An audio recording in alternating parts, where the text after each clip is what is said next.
We're going to start off the first panel on real-world encryption problems, which is, I hope, a sort of free-ranging discussion about the practices that journalists are using to secure their communications with sources, how those have changed over time, and the kinds of threats that they're confronting now and how those have changed over time.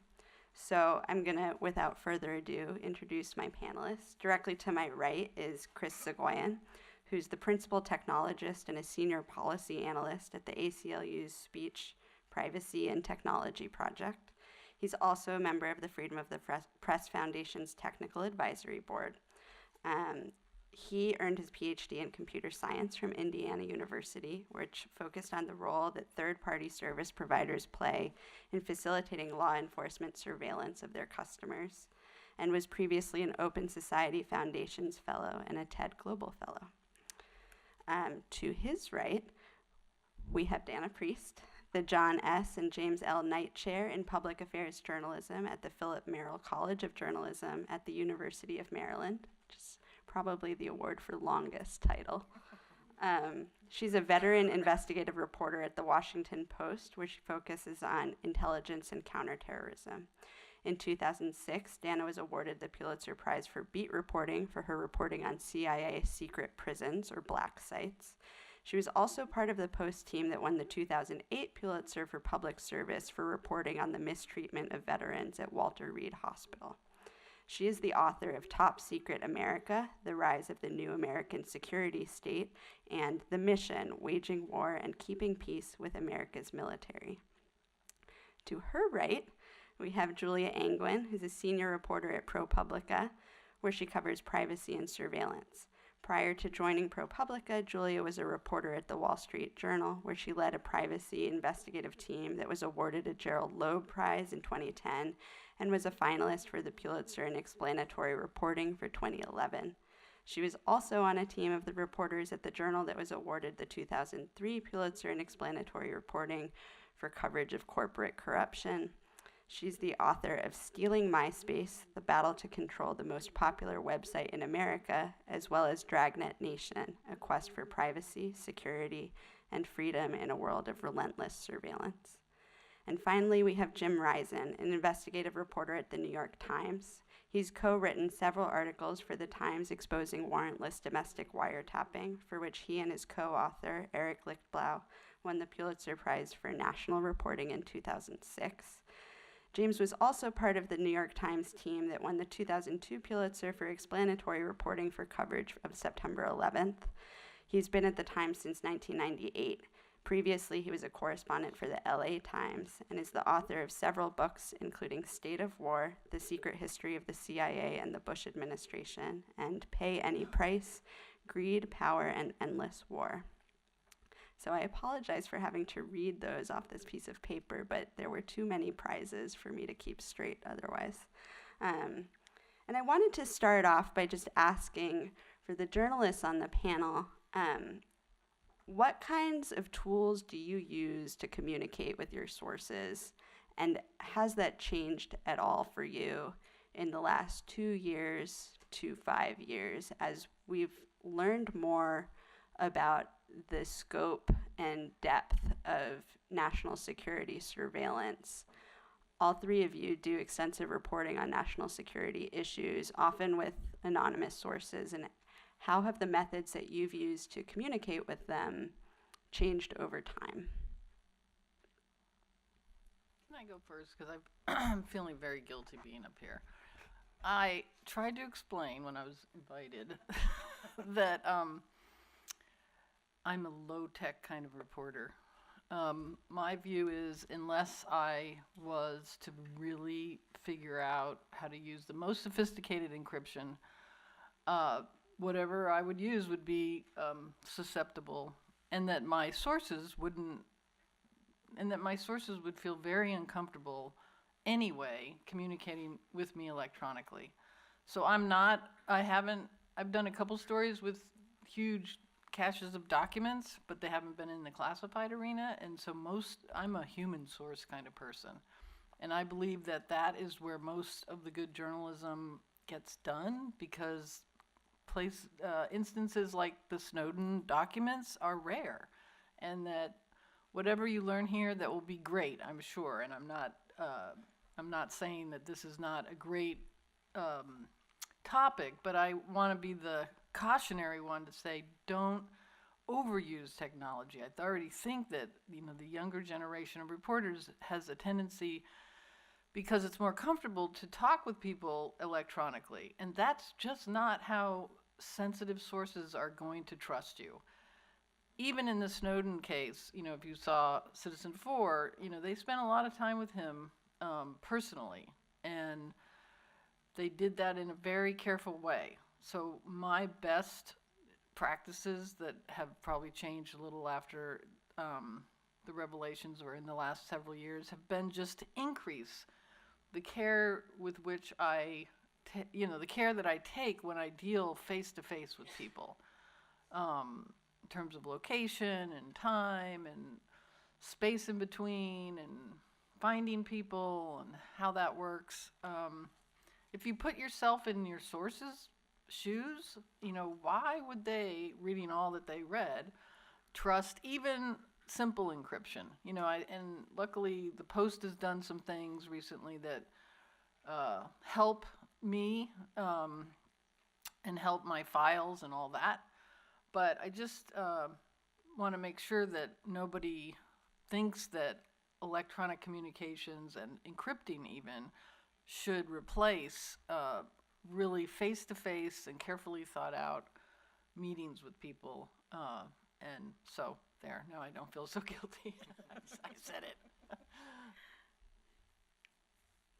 I mean, I'm a tech reporter. Sort of initially, I grew into privacy and surveillance from being a tech reporter. So I have always probably been on the leading edge of using these kinds of tools. And by the leading edge, I mean I'm really bad at it. And but I try. I try relentlessly, and I call Chris for advice like every 5 minutes. And then, but I would say the tools I use are the standard ones, which is I use off-the-record instant messaging, which is probably one of the easiest things to use. And if somebody else has any instant messaging program, it's pretty easy to explain to them how to use that and just press the little lock button. And that way you can feel that some of your communications are secure. Same thing with PGP, which I use for email quite a bit. I was just sitting there getting an email on my phone. I was like, oh, PGP, I can't read it. I have to go to my computer and do that later. So these tools are also inconvenient. That's another point. And then I use Tails for things that are really, where I want a lot of anonymity. And Tails, I'm sure we'll talk about it more today, but is obviously just it's a bootable operating system. So you have it on a thumb drive, you stick it in a computer, and it makes basically a fresh experience for you. So that even if that computer, you can feel safe that your operating system itself isn't sort of working against you, hopefully. And the problem is, though, that all of these tools are hard to use, and it's also really hard to get sources to use them. So, I always joke that most of the people I talk to on encrypted channels are cryptographers, right? I'm like, they're already, it's like we're in encrypted chats talking about encryption. And that's awesome, but it's not actually, most of the real sources, like Dana says, is basically you have to meet in person. And my experience is that particularly actually in government, in the federal government, and people who are really in the intelligence industry, they don't even want to install an encryption program because it is a red flag, right? So I will ask people all the time, we would like to install this thing. It's super easy. It's an app. You put it on your phone. We can just talk on the phone. And they're like, no, if that's on there, that's makes me look suspicious. So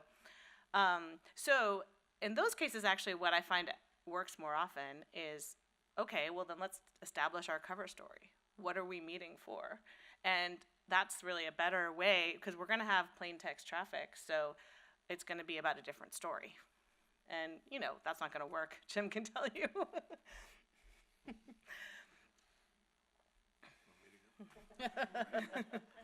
You don't have to. Well, I agree with Dana. I'm kind of old school. And I would just add to both but I agree with everybody here. I mean, you got to have a mix of things. I've tried just about everything. The one thing I would add is kind of echoing what they both said was that if you're trying to develop a source and and if you say, it would really be good to have encrypted conversations because what we're going to do is very dangerous to you, that's not very good advertising. And so that's one of the problems. How do you transition from developing a source to developing a source who understands that it would be a good idea to use encrypted conversations? And that's not an easy conversation to have. It's kind of like telling somebody you have cancer. It would be really important for you to use encrypted conversations with me because what you're doing is dangerous to your future. That's awkward. So it's really kind of sucks because there's no easy way to decide how to do any of this. I've tried, as I said, various things. Sometimes it works. Sometimes it's just too much of a pain in the ass. But in the end, the best thing to do is just meet people in person and try to just not leave any kind of a trail as much as possible. So. One thing I want to say about what you were talking about, which is this asking someone to encrypt and saying this is going to be dangerous for you. So the line that I often use is that it's sort of like asking for sex on the first date. It's like, we just met and you asked me this innocuous question about some boring thing that you claimed you were doing a story about. Now you're asking me to do encryption? Like, that's a lot on the first date. Right. And the problem is that if you ask for it on the fourth date, it's too late, right? There's already a digital trail. So it's a problem for journalists. Well, before we leave the discussion here, just one other thing, which is just to think carefully about what you put on email. You were talking about a cover story, but I think of it as much more subtle than that, which is just to not really ever say what it is you want to know, but say something much more innocuous. And just think about the language that you use. I'm always surprised still at the number of government people who don't think about that, and who will actually use email to communicate, and I always reel it back. Luckily, for those who are reporters here, I think that even though, it might feel like an intense time that we live in now and that everything's under surveillance, that's a possibility, but I think that really there are still people in the government, and there always will be, who have been in the government for a long time. They've lived through various administrations. They're the ones that are probably going to be the best sources anyway, because they have the context for things. And they know that, governments change and that the press has a role. And I find that those more mature sources or officials take a longer view of things and are more willing to have a conversation. Not necessarily about classified information, but there's a whole realm of things that aren't classified that the government doesn't want us to know about. So to seek out people like that who have been around for a long time, and who just have a much longer view of what they're doing, and that every government tries to control information, and really I was initially surprised at the number of people who would still have conversations with me, even though this White House has really tried to keep them from doing that. Can I have a go with this question?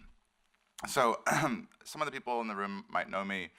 Many people may not know that in addition to my role as an advocate and as an advisor to the lawyers at the ACLU, I also occupy this sort of quasi-role in the world of the media, in that I do a lot of research and sort of half regurgitate information and then give it to reporters who can then finish off the story and get it on the front page. And so I acknowledge what you're saying in how you report and how you sort of cultivate sources, but there are a lot of sources who come to me. And so I've had more conversations than I can count walking around odd streets in Washington, D.C., because the person I was talking to didn't want to be in a room with any electronics, and they didn't want to be in one place. But those conversations have to be arranged somehow. And so while I agree with you 100% that you really don't want to be talking about important stuff through encrypted communications, but just because you don't want to be using a computer for those communications, you need to arrange the initial conversation somehow. And so whether it's OTR, instant messaging, or PGP, you need to arrange the initial conversation, and I'd much rather do that than get a telephone call from someone. And I think during your careers, probably many of you have gotten phone calls out of the blue from interesting people. And in 2014, a phone call out of the blue is too dangerous. And so we do need to work towards making sure that the initial contact can be secure. And to their credit, the Freedom of the Press Foundation has been pushing the secure drop solution that is allowing news organizations to receive that first contact in a secure way. But oftentimes, you're gonna need to have a few back and forth messages to establish, which coffee shop you meet at, or whether the person's gonna be holding a Rubik's Cube or a Slinky when they are standing in a hotel lobby. I think that's where encryption can be the most useful. Right, because the problem actually is not that you think someone is reading your messages at the time that you're writing them. The problem is the problem that Jim Risen is facing, which is after the fact, the forensic evaluation that can take place to identify every call and every contact that has been made is going to sweep every person that has called you into some net, right?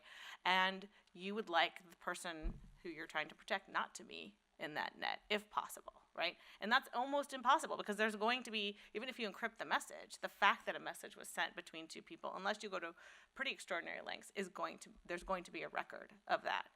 But I just always think about, Deep Throat.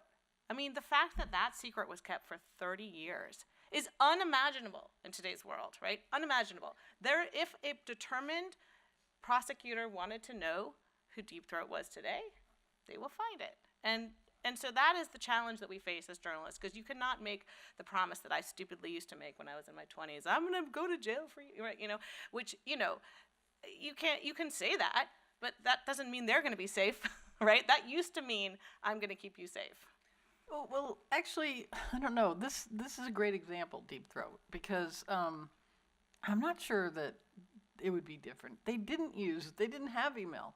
So I don't even know, they didn't call much over the phone, and my guess is that they did some, if I used to, at the height of some of my reporting, I used to call from phones that weren't my phone. Like I would go places, I would be in a law firm for some reason, and I'd say, could I borrow your phone? So, or I remember, going to a speech and having a list of people that I needed to call from that university. So there are just more creative ways to communicate in a very simple way that, and then, so I'm saying that is an interesting example, but I think for an opposite reason, because they did so much face-to-face. And really, unless they're being, surveilled in some covert way personally and someone's tracking them, it would have been really hard to find that trail and where it leads. I mean, that's the problem.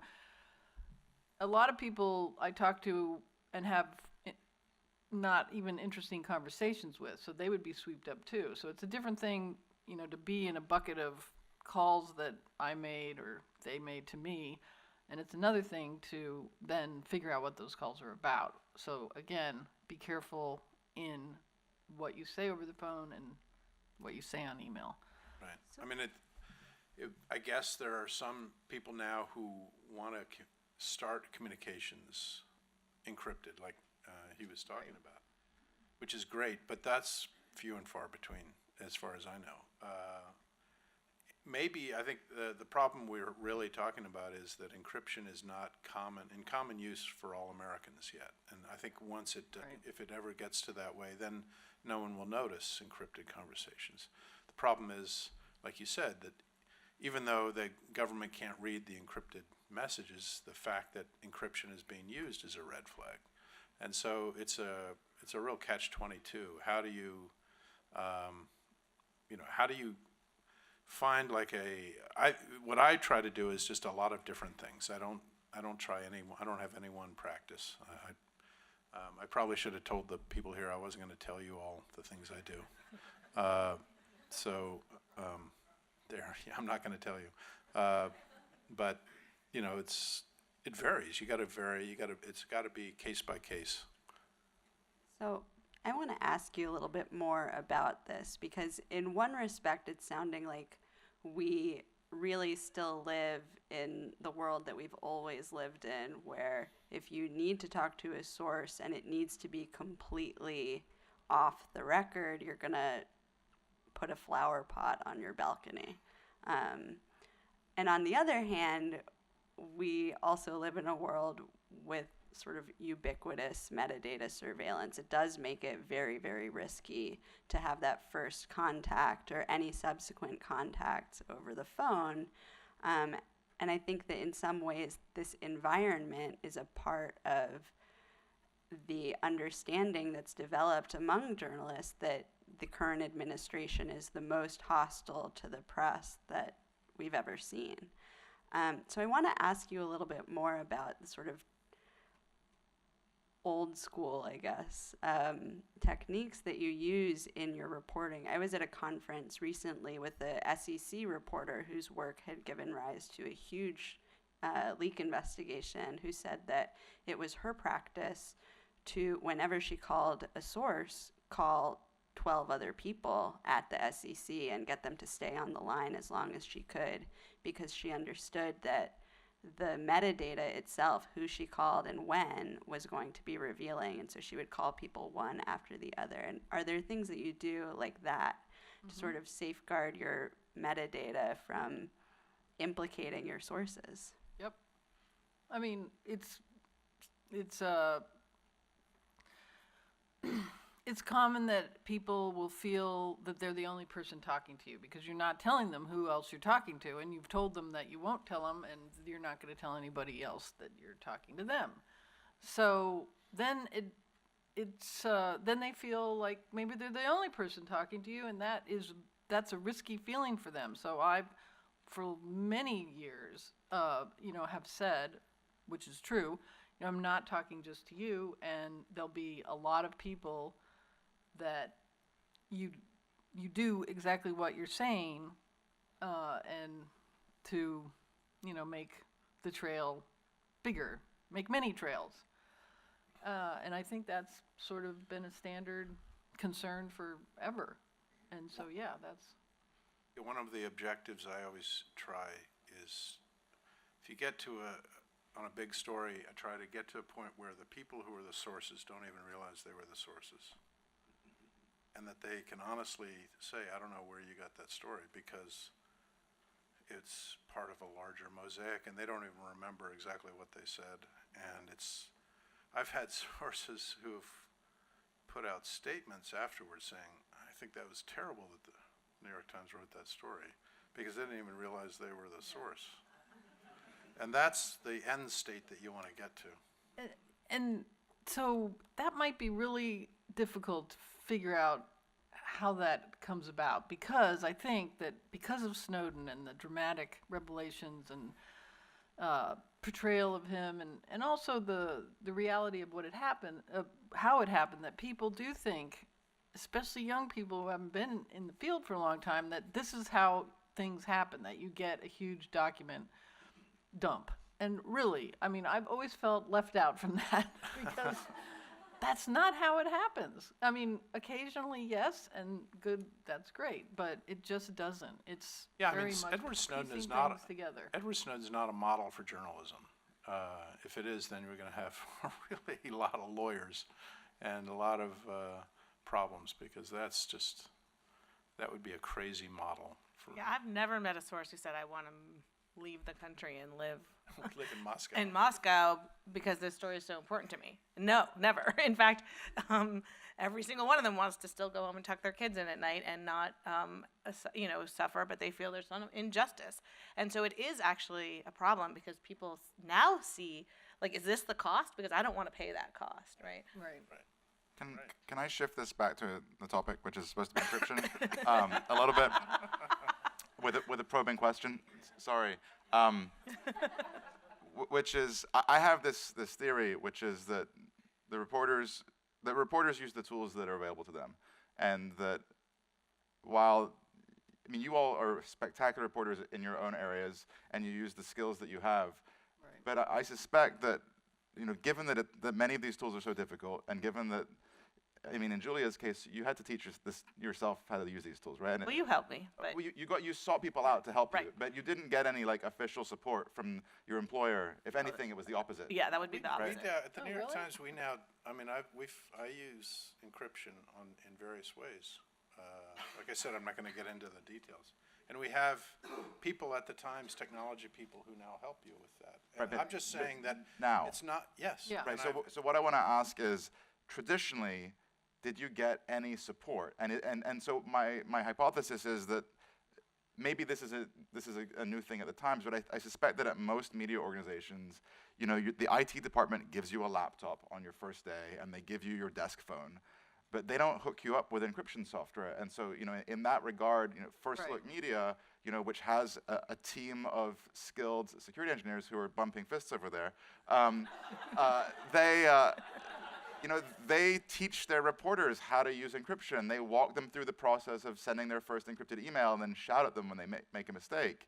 I suspect that most news organizations just don't offer that degree of support, and so I'm not No, blaming you for you're not using really- encryption. no, I'm you're right. saying I'm asking is it possible that one of the reasons why you resort to the cloak and dagger meeting in the garage is because no one has ever sat you down and given you the training and tools to do this? Or if you are now using encryption, it's just the reason is because it just recently happened that you started getting this institutional support. Chris, let me interject. Do you think that the kinds of tools that First Look is providing to its journalists are a sort of industry-wide best practice that needs to be imitated across the board? Yes. I mean, I think that every news organization should have a chief security officer, and that role should involve more than just setting up the organization's firewall. I mean, I think that you're setting up a false dichotomy, though, because the truth is that the cloak and dagger meeting in the garage is why we got it. That is the ultimate goal. That's why we got into journalism. That is the only thing we want out of this. Encryption is only a tool to get to that ultimate goal, right? Because ultimately, it's very hard to verify any information that you get. So it's just, as you said, it's a first step, right? But in terms of how to get there, there's many routes. But I would say this, that most news organizations that I understand, they don't offer you any guidelines on how to set up a cloak and dagger meeting offline or encrypted, right? I mean, it's not these organizations, or everyone has their own technique. It's not most places don't have training on reporting techniques. but they have social media guidelines, right? So if they have social media guidelines and emails from management saying this is how often we want you to tweet, and this is how you manage your presence online, they should be doing the same. I mean, I argue they should be doing the But same. you've obviously never worked at one of these organizations where nobody does what they're told all the time, so. Well, but I think that you're making a really good point, if I want to just turn it just slightly, which is the Post and the Times and other big organizations have now more sophisticated security and security people that can help us when we need it.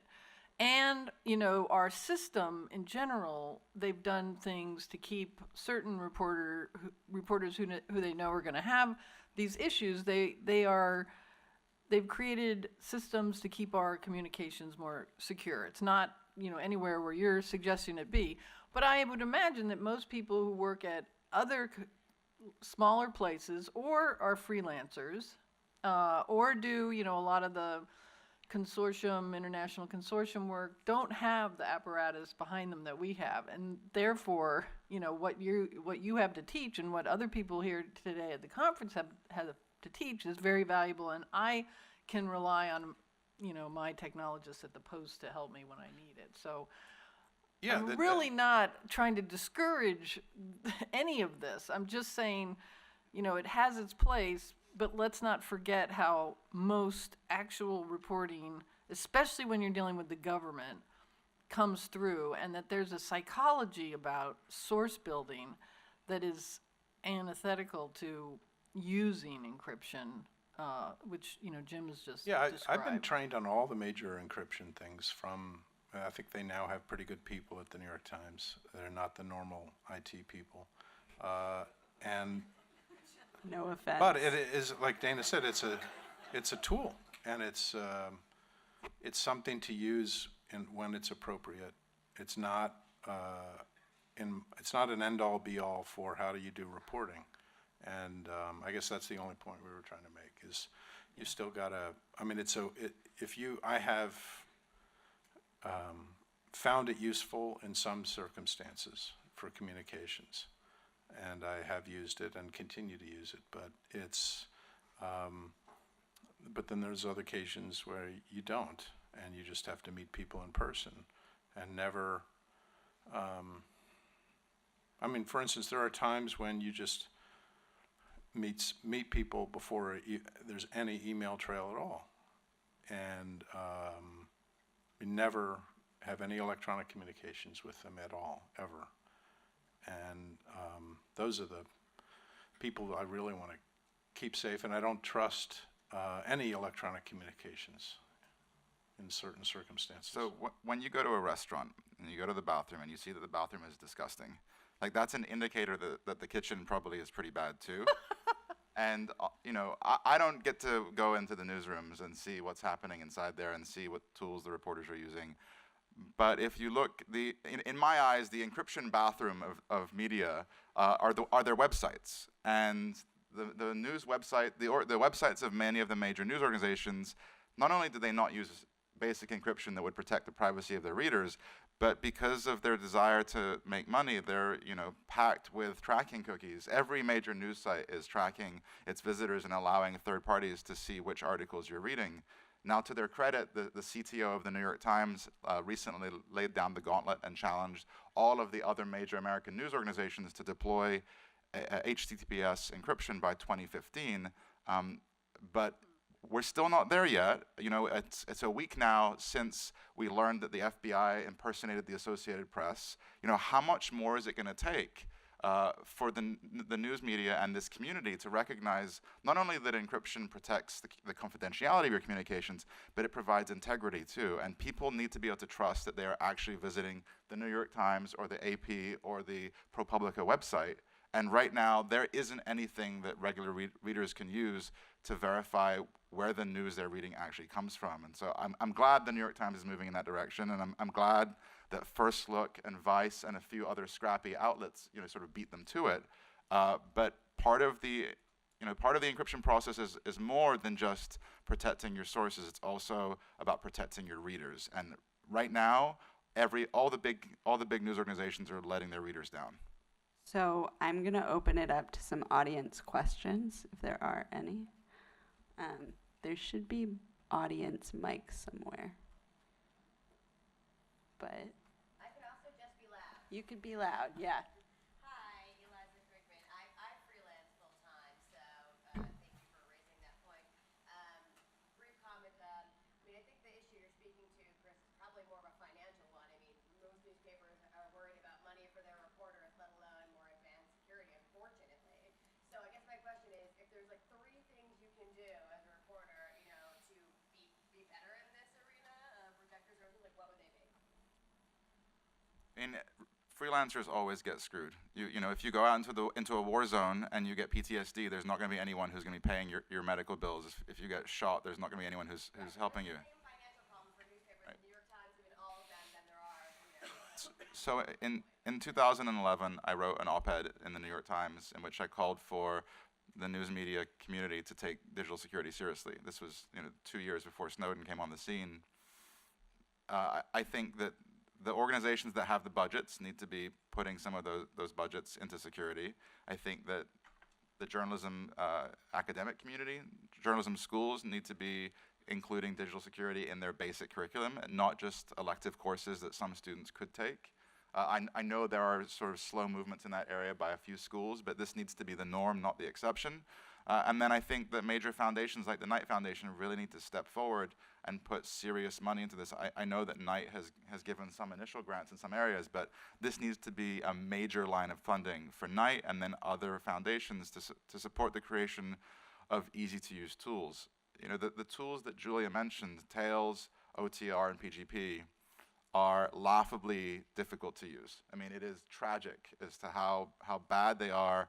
The number of times I've had people send me their private keys by mistake instead of their public keys. I mean, and Right. I've had this happen from reporters, from lawyers, from the lay public, from computer scientists who make mistakes. I mean, these tools are really difficult to use, and you know, the skills required to design secure software are not the same skills as that are required to build usable software. And the fact is there just aren't a lot of people with usability expertise who donate their time to these projects. These are largely community-supported projects.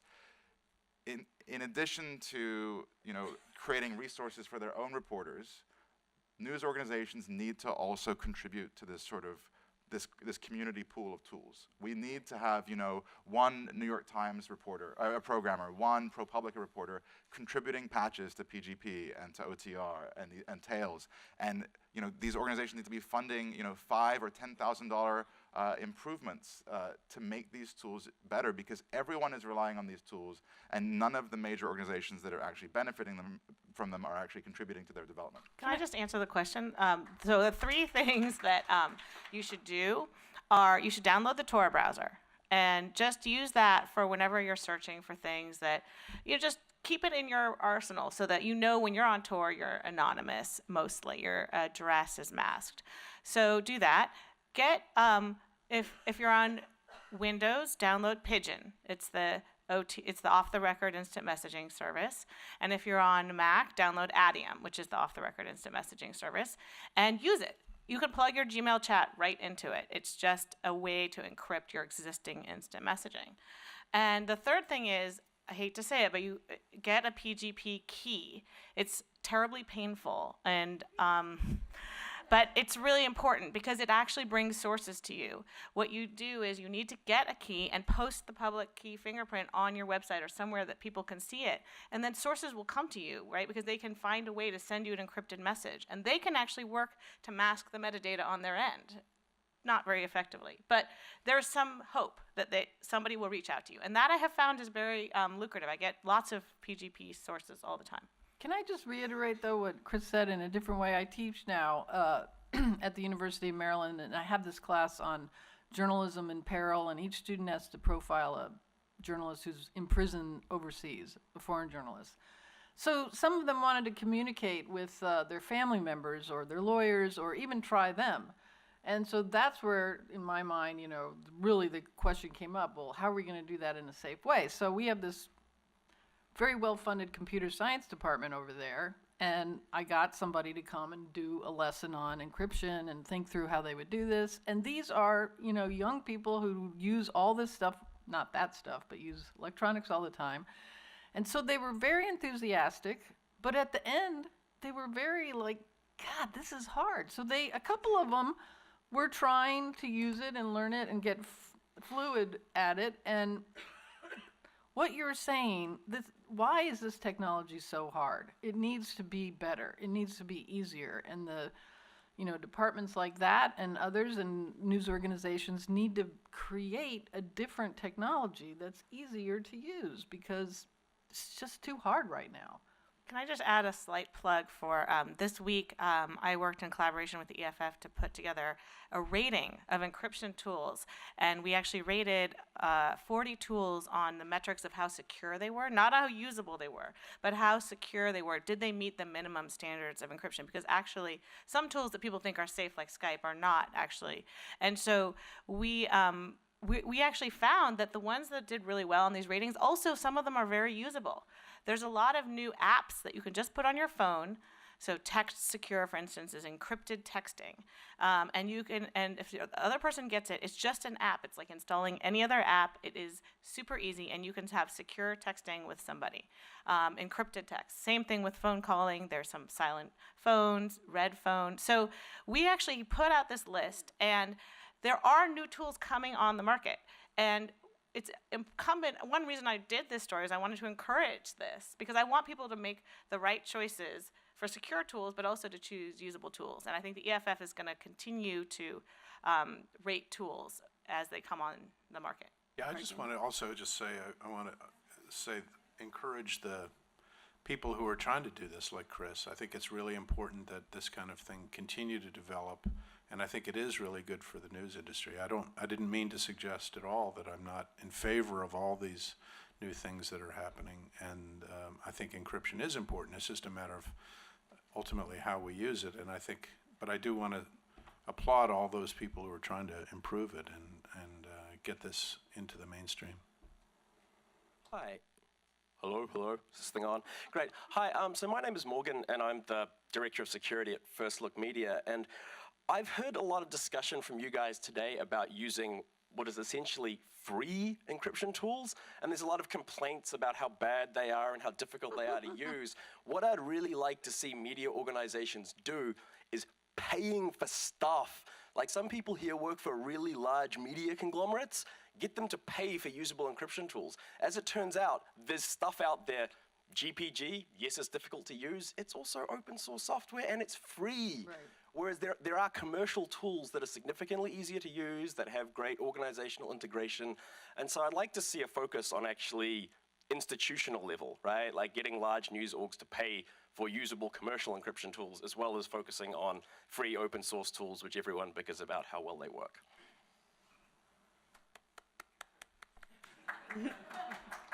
I think we have one more question. Tal? Sort of following up on, let's say you've sort of set up your basic encryption and you put this key online. How do you go about sort of verifying stuff you're getting over these encrypted channels and figuring out if the source you're talking to is legitimate when you sort of start on an encrypted level? Right, that's a good question because it is hard to verify. We get one thing that we have that a lot of news organizations have now is secure drop, which is basically the sort of dead drop encrypted inbox.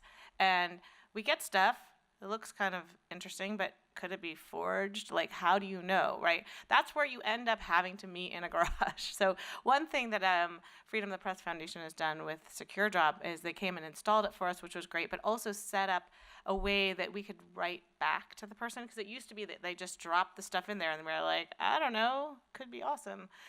So then now we have a way to write back to them, and if they can check in and see that we've responded and said, we'd like to set up a meeting, is there a way we could do that securely?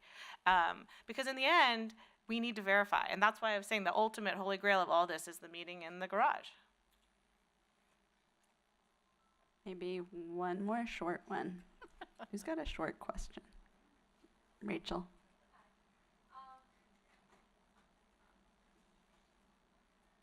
Rachel Oswald. I'm a reporter covering national security for CQ Roll Call and also involved in organizing trainings for journalists and cybersecurity.